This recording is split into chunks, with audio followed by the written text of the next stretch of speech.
Firman-Mu yang berkuasa.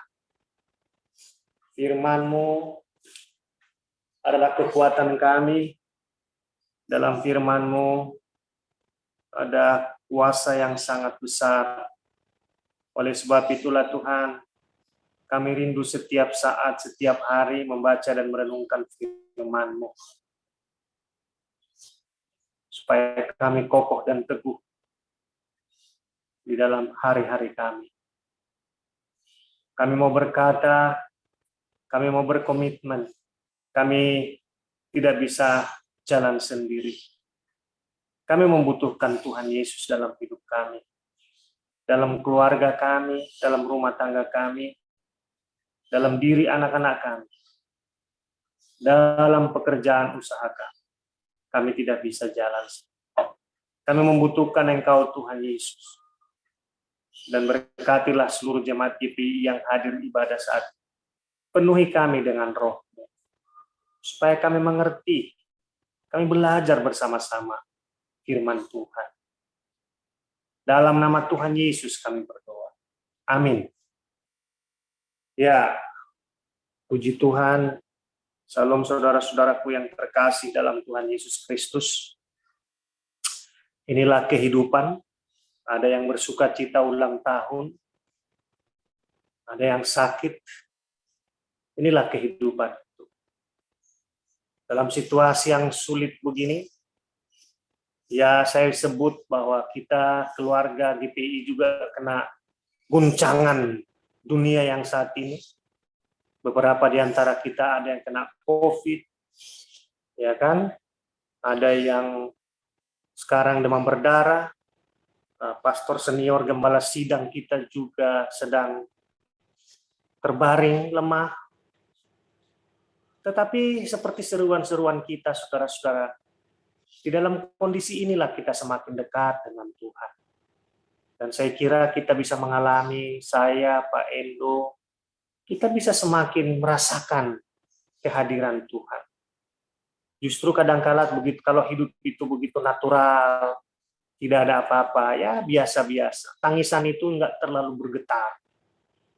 Tidak seperti makan andalimannya orang Batak. Bergetar lidah itu, ya kan? Apapun minumannya, apapun minumannya, apapun makanannya. Nah, saudara-saudara, saya juga mengalami. Ketika kena guncangan dunia itu yang kena kami COVID, saya merasa dekat dengan Tuhan. Dan itu sebenarnya maunya Tuhan juga supaya kita lebih dekat. Bukan maunya Tuhan kita menderita. Tuhan tidak pernah menginginkan. Tapi maunya Dia kita dekat dengan Dia. Kadang-kala mungkin perlu dicentil sedikit kupingnya. Kan? Hei, kamu terlalu jauh. Dan hari ini kita mendengar kemarin tadi pagi ya, Pak Karel. Nah, langsung saya mulai menerjemahkan. COVID nggak mungkin. Demam berdarah, ya bisa saja. Gejala tipes bisa saja, tapi kan mesti tunggu 2-3 hari. Ya, tapi dalam nama Tuhan Yesus mungkin hanya infeksi-infeksi biasa, biar kiranya Tuhan menjamah dan menyembuhkan tokoh gereja kita, Pak Karel itu. Saudara-saudara yang terkasih, kita coba buka Alkitab kita dalam 2 Samuel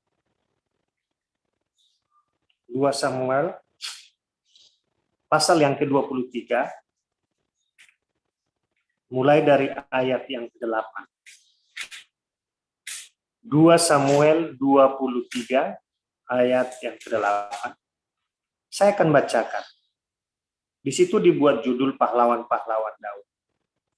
Inilah para pahlawan yang mengiringi Daud.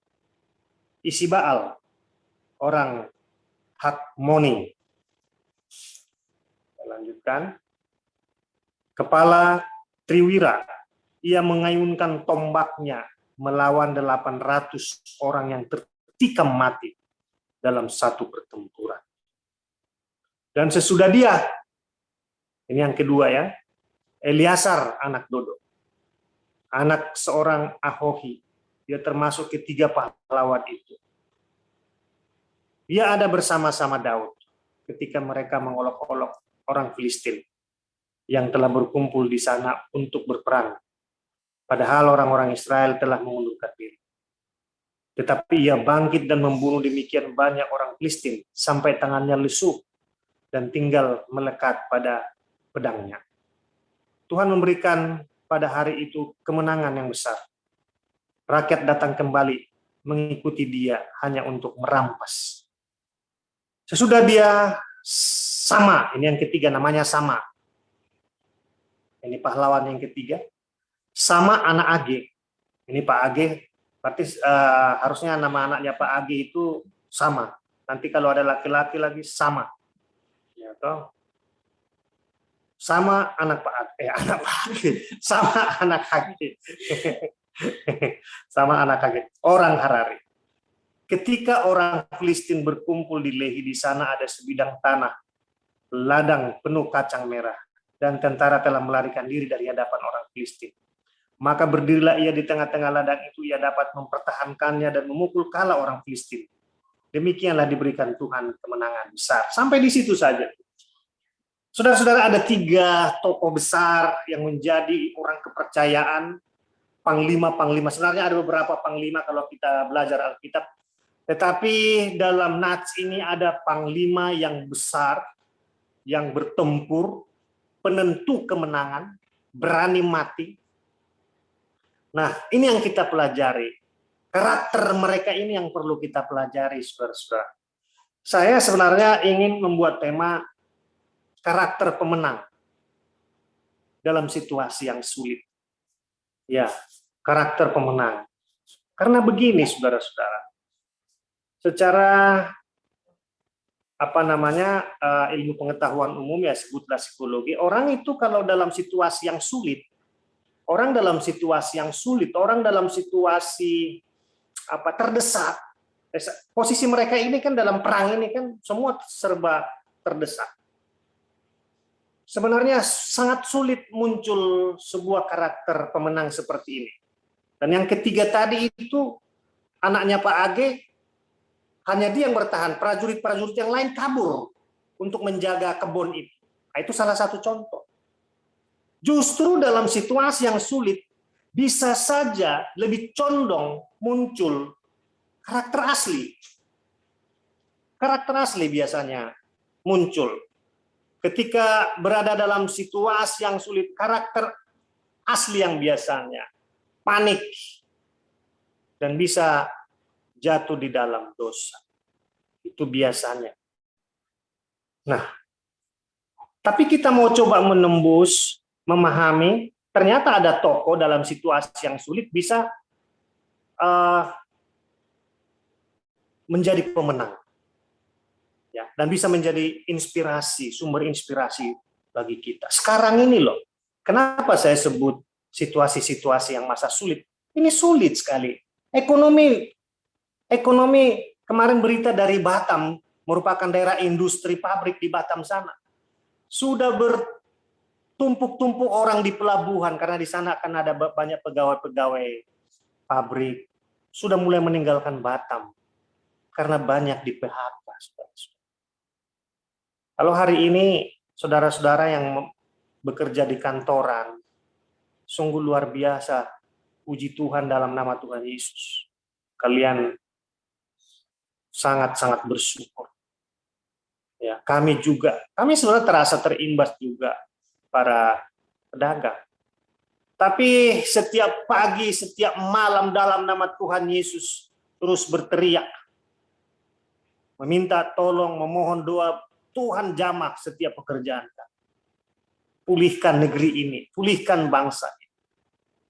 Situasi ini, perhatikan, muncullah karakter-karakter orang di masyarakat kita lihat. Penimbunan obat. Kemarin marah Luhut Panjaitan. Kalau ketemu orang yang menimbun obat, tidak perlu banyak basa-basi. Proses langsung bila penting izinnya ditutup. Penimbunan gas oksigen. Itu masih agak mending. Gas oksigen dimasukkan, gas kompresor, angin kompresor tambal ban. Untung bukan orang Batak. Kalau marga butar-butar itu tas. kempesin. Bukan. Muncul semuanya, perhatikan. Suntik vaksin, kosong isinya. Oh, karakter asli dalam situasi mengambil keuntungan. Ini muncul semua. Tapi dalam situasi begini, ada saja yang membuat rasa haru. Kenapa? Ada juga karakter-karakter yang indah yang keluar di masa sulit-sulit seperti ini. Baru-baru ini Anda pernah mendengar namanya Sarah Gilbert, seorang peneliti bakteri vaksin dari salah satu universitas di Amerika, Oxford namanya itu ya. Dia hadir dalam sebuah pertandingan tenis. Tiba-tiba tanpa dia tahu, pakai mikrofon, langsung diumumkan di tengah-tengah kita, saudara-saudara, ada seorang pahlawan di dunia ini, yaitu penemu vaksin AstraZeneca. Ibu Sarah Gilbert ini belum kaget, dia matanya lihat kiri kanan, ada mikrofon, dan semua orang berdiri tepuk tangan. Dialah penemu vaksin AstraZeneca. Yang indahnya apa? Dia tidak mengambil hak patennya. Dia tidak mengambil hak patennya. Dia serahkan semua untuk kehidupan manusia di dunia ini. Itulah sebabnya katanya AstraZeneca tidak terlalu mahal. Murah tapi bukan murahan. Dan saya dengar salah satu stafnya juga ada orang Indonesia sedang dilobi oleh pemerintah agar bekerja di Indonesia. Paling tidak dia kan sudah memahami. Muncul karakter-karakter yang hebat, tetapi tidak sedikit juga karakter-karakter yang bobrok, yang raja tega. Dalam situasi begini, kita tidak tahu benar apa tidak, sengaja di COVID kan kita tidak tahu, saya juga belum bisa menyimpulkan. Tapi polemik-polemik ini banyak raja tega dalam situasi begini. Itulah karakter asli mereka. Sebenarnya penjahatnya penjahat, bukan penjahat. Nah, Bapak, Ibu, Saudara-saudara, kita belajar dari 3 tokoh. Panglima Raja Daud memunculkan dalam situasi yang sulit. Kiranya kita bisa menjadi inspirasi bagi kita kehidupan 3 orang ini, 3 ajudan Daud yang begitu hebat ketika menghadapi perang yang nyawa, ini bicara nyawa yang terancam. Satu persatu kita lihat. Yang pertama coba kita baca ayat yang ke-8 tadi, kita kembali ke ayat ke-8. Inilah namanya para pahlawan yang mengiringi Daud. Isibal, ya. Isibal. Ia mengayunkan tombaknya melawan 800 orang yang tertikam mati dalam satu pertempuran. Perhatikan. 800. Saya kadangkala tebas pohon pisang aja ada depan rumah saya, dia numpuk begitu 8 aja, 8 sampai 10 aja perasaan itu udah capek. Membunuh 800. Ada tafsiran beberapa teolog berkata, strategi perangnya si Isibal ini adalah dia menunggu di sebuah lorong jurang yang dalam, dan ketika lewat itu tentara-tentara Filistin, dia tebas satu persatu. Dia tebas, terus dia tebas. 800 orang. Dia melawan 800 orang yang tertikam mati dalam satu pertempuran. Satu orang melawan 800. Robin Hood kalah. Batman kalah. Siapa lagi legend film-film itu? Kali ini 800 orang. Itu bukan pakai granat, tapi pakai pedang. Karakter apa yang kita temukan di sini? Kalau dia menunggu 800 membunuh, dia adalah orang yang sangat ulet. Keuletan. Dalam situasi yang sangat sulit kita tetap ulet, tetap kerja keras, tetap melakukan sesuatu apa yang bisa kita lakukan yang bermakna dalam hidup kita maupun bagi orang lain. Yang saya coba terjemahkan lagi, keuletan itu harus berangkat dari kedisiplinan diri. orang-orang yang tidak disiplin dalam dunia olahraga, dalam dunia militer, orang-orang yang tidak disiplin itu tidak bisa berbuat apa. Ulet, bekerja. Apa yang bisa kita lakukan? Kita sebagai, puji Tuhan saya sebut, kita sebagai anggota gereja, jemaat yang terkumpul dalam satu wadah pelayanan, kita tetap melanjutkan program-program walaupun memang tidak secepat ketika sebelum pandemi. Banyak tantangan, ya, banyak godaan untuk tidak melakukan pelayanan, untuk tidak melakukan ibadah. Tapi sampai hari ini kita bisa melakukan, bahkan mengadakan pelantikan para pengurus organisasi GPI Elim. Walaupun memang nanti praktek kerjanya tidak semaksimal seperti tidak ada pandemi, tapi program tetap jalan. Ya, program ke puncak pun sudah 2 tahun ini tidak jalan-jalan. Tapi semua dalam bayangan, semua dalam program, semua dalam angan-angan. Itu tidak salah. Tunggu menunggu waktunya. Nah, kalau kepala babi setiap tahun 1, berarti kan tahun depan 2, tahun depan lagi 3. Itu gigi-gigi babi di puncak sana bertebaran nanti di mana-mana.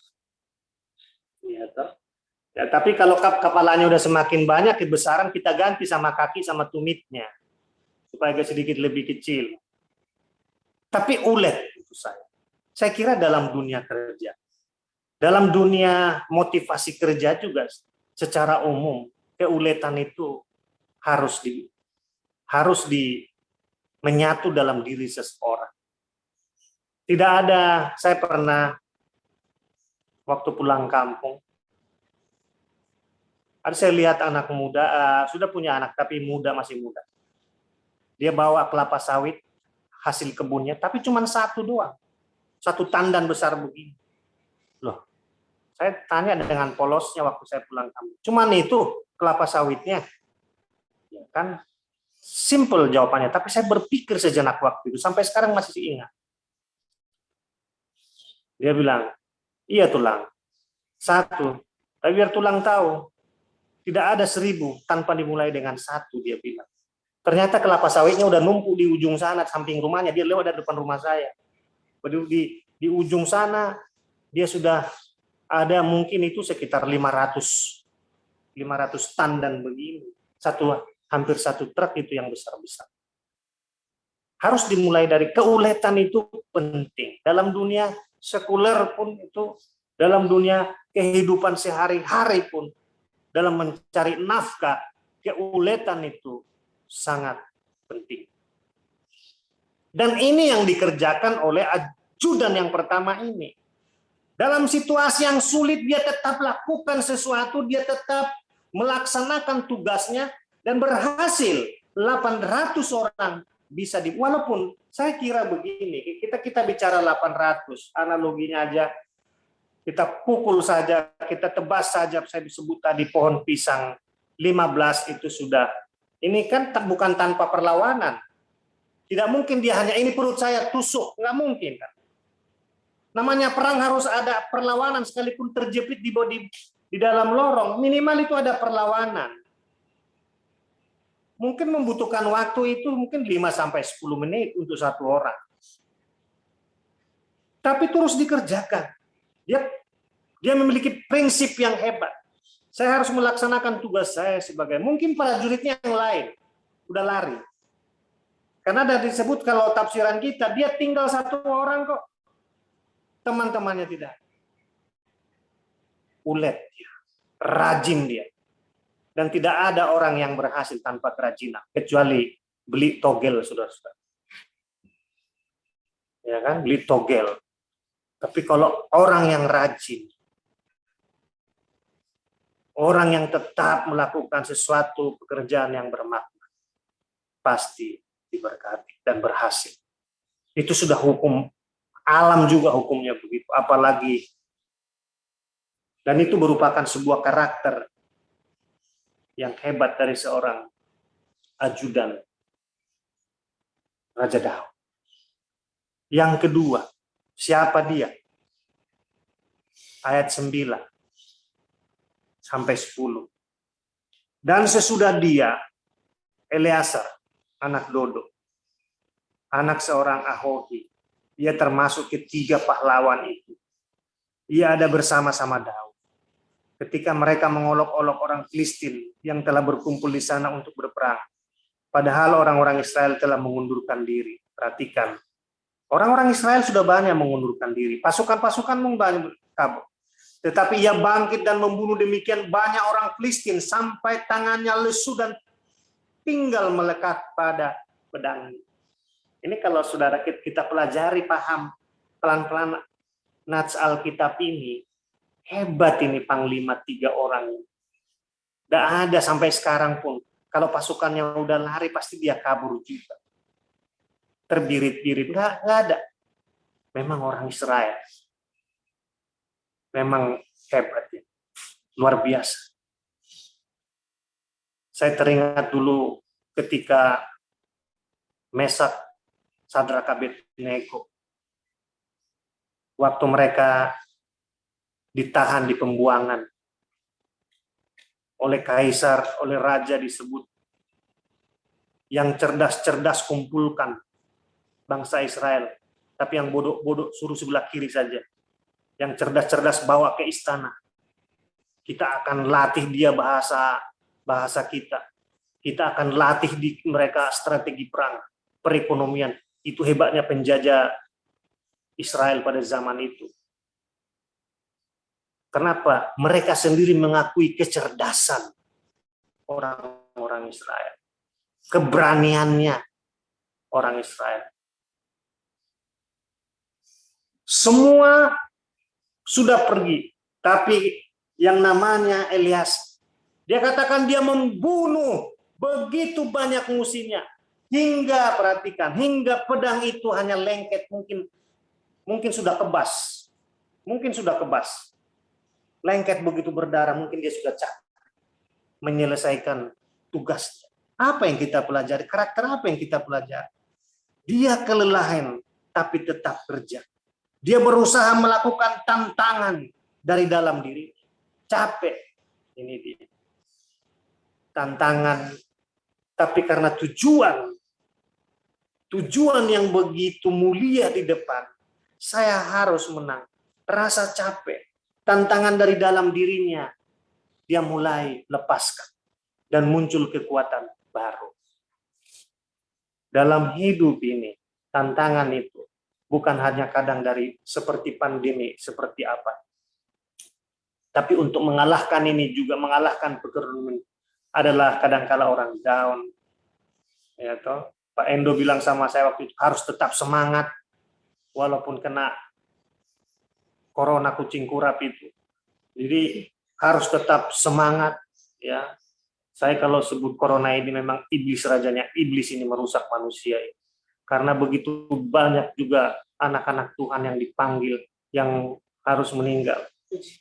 Tetapi juga banyak pendeta-pendeta yang meninggal. Sedih sebenarnya, sedih. Ya, maka saya bilang ini kucing kurap ini, corona ini. Mengalahkan Eliazar, dia melupakan rasa capek, tantangan dalam dirinya. Ini juga hampir sama dengan yang pertama. Dan ini adalah orang yang sudah terbiasa hidup disiplin, hidup ketat atas dirinya. Dia bisa mengatur, mengontrol dirinya. Dia bisa menguasai dirinya. Jadi yang kedua, karakter apa yang kita temukan? Mengalahkan tantangan dari dalam diri. Menguasai diri. Menguasai dirinya. Dia tidak bisa, orang bilang lost control. Dia, sudahlah, udah capek, enggak. Dia tetap lakukan. Kuncinya tetap seperti tadi, ketat dalam memperlakukan diri atau disiplin. Saudara pernah dengar namanya atlet?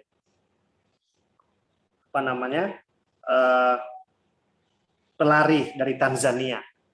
Ya, ada sebuah kisah pelari dari Tanzania namanya John Stephen, Olimpiade tahun 68 di Meksiko. Dia pelari maraton, saudara-saudara. Dia lari, tetapi di tengah perjalanan kram kakinya.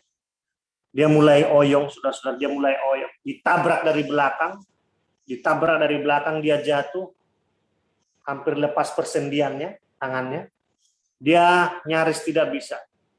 Tapi dia terus bangkit, semua orang udah melewati dia. John Stephen dari Tanzania. Semua orang melewati dia. Tapi dia terus bangkit pelan-pelan, bahkan ada yang menolong. Ada yang menolong dia. Dia tidak mendapatkan emas. Yang lain semua sudah finish. Tapi mungkin 1 jam kemudian baru dia sampai di garis finish. Tapi semua orang berdiri. Yang tadi yang pertama, yang juara 1, orang tidak berdiri, hanya tepuk tangan. Tapi John Stephen hampir 1 jam lebih.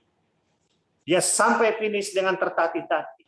Semua orang berdiri dan tepuk tangan. Sampai hari ini menjadi sebuah sejarah besar. Wartawan tanya, mengapa Anda tetap berlari walaupun sudah patah, sudah ini hampir lepas karena ditabrak dari teman-temannya?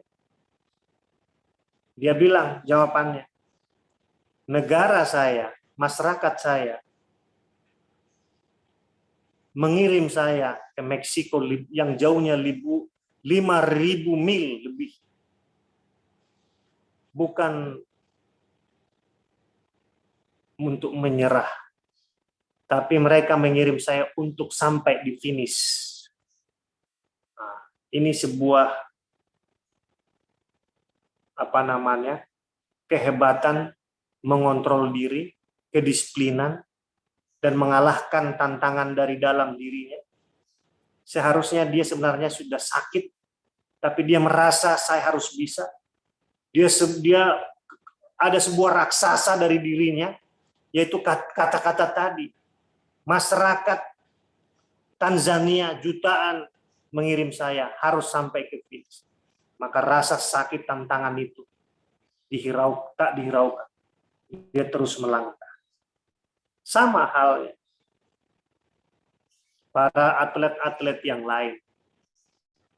Rasa capek. Pemain badminton kemarin hampir tiap hari main. Grace Polii bilang, sebenarnya kami sudah capek. Tetapi rasa capek itu mulai disingkirkan dari dalam dirinya. Dan dia mendapatkan emas. Tetapi kalau olahraga yang konyok-konyok, yang boro-boro dapat emas, perak pun tidak dapat. Konyok-konyok itu ugal-ugalan. Apa itu kata istri saya? Jadi, karakter dalam situasi yang sulit dan seperti pelari ini dalam situasi yang sakit, dia mencoba tidak menghiraukannya.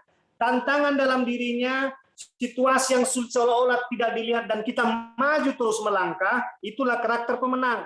Jangan terlalu banyak kita mengeluh situasi yang sangat sulit ini, tapi kita terus bergerak seperti ajudan Eliezer yang membunuh puluhan orang, bahkan ratusan orang sampai tangannya sudah kebas. Itu karakter pemenang. Saudara yang kekasih, yang ketiga, yang terakhir. Siapa itu? Yaitu tadi anak Pak Agi. Namanya Sama. Kita lihat ayat 11-12. Sesudah dia Sama, anak Age, orang Harare. Ketika orang Filistin berkumpul di Lehi, di sana ada sebidang tanah, ladang penuh kacang merah. Dan tentara-tentara telah melarikan diri, perhatikan kalimatnya, dan tentara telah melarikan diri dan di hadapan orang Filistin. Maka berdirilah ia di tengah ladang itu. Ia dapat mempertahankan dan memukul kalah orang Filistin. Demikianlah diberikan Tuhan kemenangan yang besar. Saudara-saudara terkasih, Sama. Tidak sama. Perhatikan. Tentaranya juga lari, sama seperti yang tadi. Pasukan dia lari. Tapi pasukan dia lari, dia tidak gentar. Maju tak gentar. Bukan membela yang bayar. Tapi membela Raja Daud. Dia maju. Tetapi sebenarnya saya mencoba menafsirkan. Itu tentara-tentara kenapa sih lari pasukannya dia? Mungkin dia berkata begini. Kadang masuk akal juga. Hei, sama. Jenderal sama, mungkin jenderal sama dia. Mungkin kalau seperti sekarang, jenderalnya Jokowi, si Luhut Panjaitan. Hai jenderal sama, ngapain aku bertahan? Mungkin di samping ketakutan ya, lihat orang Palestina. Tapi ada tafsiran saya, karena apa? Karena hanya menjaga kebun. Ngapain kita bertaruh nyawa hanya untuk menjaga sebidang tanah? Nanti nama kita tidak tercantum dalam buku sejarah, mendingan kabur. Tapi kalau saya mati karena membela Raja Daud, saya sebagai pasukan tempur paling depan, ya saya mau. Ini kok jaga kebun doang. Pada kabur semua. Mungkin seperti itu. Tetapi sama tidak. Sama pandangannya berbeda. Biarpun hal yang kecil. Mungkin demikian. Tapi suatu saat dampaknya akan besar. Dan memang kalimat salah satu di selanjutnya, Raja Daud menghargai sama. Kenapa? Sama setia dalam perkara kecil. Sama setia dengan perkara hal-hal yang kecil. Mungkin tugas saya di sini, tapi akan saya lakukan dengan benar. Tugas saya akan saya lakukan dengan baik, sebaik mungkin. Dan soal hasil nanti, tapi benar. Kalau sudah dikatakan Raja Daud menghargai kinerja daripada sama, pasti ada perhitungan-perhitungan jabatan, kan begitu biasanya. Setia dalam perkara kecil. Dia bertanggung jawab, tulus. Dan kalimatnya dihargai oleh Daud. Dalam hal pelayanan pun, kadang ada yang menjadi pemungut kolektan, penerima tamu. Kalau dalam gereja-gereja itu ada penerima tamu. Ada hanya pendoa, keliling, dan lain sebagainya. Setia dalam perkara kecil. Maka Tuhan akan berikan perkara-perkara besar. Satu tandan kelapa tidak mungkin ada 1000 tandan kalau tidak dimulai dari satu. Setia dalam perkara kecil. Hari ini, saudara, dalam situasi yang sulit, semerbak ini, di samping muncul kita lihat di dunia televisi, dalam dunia maya, muncul karakter-karakter orang jahat. Jahatnya orang jahat. Tetapi kita juga bisa melihat dalam Alkitab, dalam situasi yang sulit, dimunculkan namanya Isa Baal, Eliezer, dan juga Sam. Mereka berkata, engkau harus tetap ulet, kerja keras, dan tekun. Dan yang kedua dikatakan di sini, engkau harus menaklukkan semua tantangan-tantangan dalam dirimu. Dan teruslah melangkah walaupun situasi yang sulit. Teruslah bekerja, teruslah berusaha. Saya langsung klaim, teruslah saya berusaha. Kadang-kala waktu saya baru keluar dari rumah sakit itu pertama-tama kerja itu, pertama-tama saya buka toko, saya dorong meja, duduk dulu. Dorong lagi meja kedua, saya duduk dulu karena napas. Ya, 2 hari saya buka toko, saya bilang kita istirahat dulu. 2 hari buka toko, istirahat 4 hari. Luar biasa itu nggak dapat pesangon itu. Saya ingat itu 2 hari saya masuk, karena saya langsung dorong sana, dorong sini. Kadang duduk, tarik napas, 4 hari stop. Buka lagi Senin, Selasanya. Buka lagi, masih. Bahkan kalau sampai sekarang, kadang masih agak angkat sesuatu masih. Tapi tetap ulet jalan. Dan puji Tuhan sudah mulai bergerak. Perputaran keuangan sudah bisa belanja-belanja lagi. Itu semua kerja keras dan keuletan. Dan terus berdoa Tuhan pulihkan. Yang ketiga, yang terakhir, seorang tokoh yang bernama Sama. Dia menampilkan sebuah inspirasi bagi kita, yaitu setia dalam perkara yang kecil. Tuhan akan memberikan perkara besar. Tundukkan kepala kita berdoa. Bapa di surga, firman-Mu memberikan kepada kami pencerahan melalui ajudan Panglima Raja Daud. Karakter seorang pemenang di situasi yang sangat sulit. Berkatilah kami dengan cinta-Mu, dengan kasih-Mu, dengan sinar-Mu. Dan kami akan berkarakter seorang pemenang. Dalam nama Yesus. Amin.